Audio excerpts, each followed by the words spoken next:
સાહિત્યકાર માયાભાઈ આહિરના પુત્ર ફરી એકવાર વિવાદમાં આવ્યો છે। શિવરાત્રી મેળામાં જયદીપ આહિરને વીવીઆઈપી સુવિધા આપવામાં આવી। મિત્રો સાથે ખાનગી બસમાં દર્શન કરવા માટે પહોંચ્યો હતો, જ્યાં તેને વીવીઆઈપી સુવિધા આપવામાં આવી।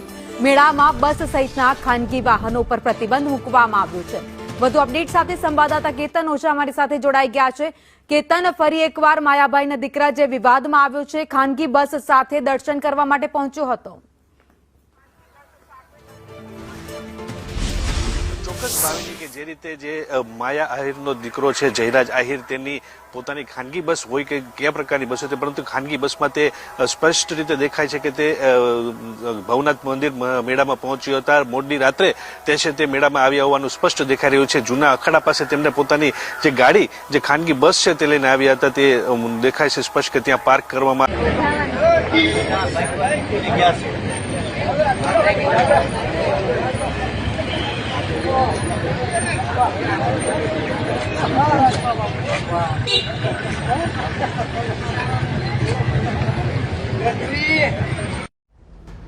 જયરાજ આહિરે પોતાની ઇન્સ્ટા સ્ટોરીમાં શેર કરેલા આ વિડીયો બાદ ફરી વિવાદ શરૂ થયો છે। દાવો કરાઈ રહ્યો છે કે માયાભાઈ આહિરના પુત્ર જયરાજ આહિર મિત્રો સાથે મહાશિવરાત્રીના મેળામાં પહોંચ્યા, જ્યાં ભવનાથ મહાદેવના દર્શન માટે તે વહીવટી તંત્ર દ્વારા વીવીઆઈપી માટે રાખવામાં આવેલી ટ્રાવેલરમાં બેસીને છેક જૂના અખાડા સુધી પહોંચ્યા। બાદમાં ભવનાથ મહાદેવ મંદિરમાં જઈને મહાદેવના દર્શન કરી આશીર્વાદ લીધા। દાવો કરાયો હતો કે જયરાજ આહિર ખાનગી બસમાં મિત્રો સાથે દર્શને પહોંચ્યા હતા। જોકે ન્યૂઝ 18 ગુજરાતી સાથેની વાતચીતમાં જયરાજ આહિરે જણાવ્યું કે આ અમારી કોઈ ખાનગી બસ કે વ્હીકલ નહોતું, તંત્રના જ વાહનમાં તેઓ બેઠા હતા અને તેનો જ આ વિડીયો છે। જો કે આ દરમિયાન કેટલા લોકોએ એવા સવાલ ઉઠાવ્યા કે શું આ રીતે કોઈ સામાન્ય શ્રદ્ધાળુ જાય તો તેને પણ તંત્ર આ રીતે ટ્રાવેલરમાં ભવનાથ મહાદેવના દર્શન કરાવવા લઈ જાય છે? શું મેળામાં તમામ શ્રદ્ધાળુઓ માટે આ ટ્રાવેલરની વ્યવસ્થા છે? જો કે વિડીયો વાયરલ થયા બાદ કલેક્ટર અનિલ રાણાવસિયાએ તપાસના આદેશ આપ્યા છે કે બહેનો માટે રોજગારનો કેમ્પ કરીશ, તો એ વચન આજે પૂરું કર્યું છે।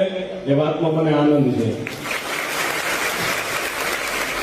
પિયુભાઈ આપે જેમ વાત કરી કે બહેનો માટે કંઈક કરવું જોઈએ, એ પ્રેરણા મને ક્યાંથી આવી, તો હું તમને વાત કરું કે ગયા મહિનાની તારીખે માત્ર ભાઈઓ માટેનું જ આયોજન હતું, પણ ઘણા ખરા બહેનો જેમને વિશે ધ્યાનમાં નહીં હોય કે આ આયોજન માત્ર ભાઈઓનું જ છે, તો ઘણા ખરા બહેનો એ કેમ્પમાં આવેલા હતા અને એમને જાણવા મળ્યું કે આમાં એમને રોજગાર નથી મળવાનો એમ। એટલે આ જગ્યાએ ઘણી ખરી બહેનોની આંખમાં મેં આંસુ જોયું। આપણા વિસ્તારના માંથી આવતી હશે, એમને રોજગાર માટે પ્રયત્ન કરતા હશે અને કંઈક ને કંઈક સફળ નહીં થતા હોય, તો એમની વેદના મેં મારી વેદના સમજીને કંપનીઓને મેં વાત કરી। બહેનોનો વિષય હોય એટલે આપણે જોવું પડે પહેલા તો એમની સેફટીનો વિષય, અને ઘણી બધી બાબતોને ધ્યાનમાં લઈને પ્રદીપભાઈ આપણે સંપૂર્ણ વાત તમામ બાબતોમાં ગંભીરતાથી ચર્ચા કર્યા પછી આ કેમ્પ કર્યો છે। ખૂબ જવાબદારીથી કરીએ છીએ અને તમામ બહેનોને રોજગાર મળી રહે એ હેતુથી આજ ફરીથી કહું છું કે તમામ બહેનોને રોજગાર મળી રહેશે, એ વચન છે મારું।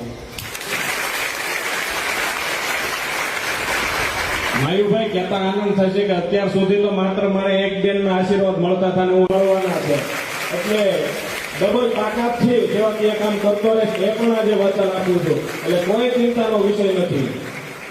આપણે જોતા હોઈએ છીએ કે કંઈક ને કંઈક સેવાકીય કામ થતું હોય તો 1-2% લોકો કંઈક બીજા વેવમાં લઈ જતા હોય કે આ કાર્યક્રમમાં બીજી ત્રીજી રીતે આ લોકો એમના બીજા હિત માટે કરતા હોય, તો હું ચોક્કસપણે તમને કહું છું કે આમાં કોઈ બીજો સ્વાર્થ નથી।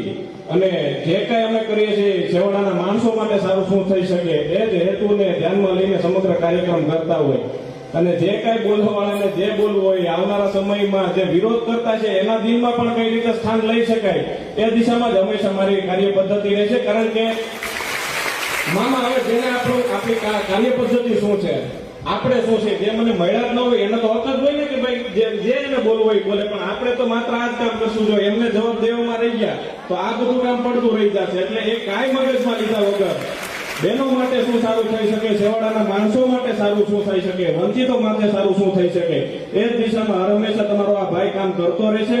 અને બહેનોને પણ હું વિનંતી કરું છું કે આજથી તમારો અને મારો એક નવો સંબંધ, એક રાખડી બાંધો। ભાઈ તમારો મને સમજશો અને જ્યાં જરૂર પડે ત્યાં એક ભાઈની જવાબદારી તમારી સાથે નિભાવી।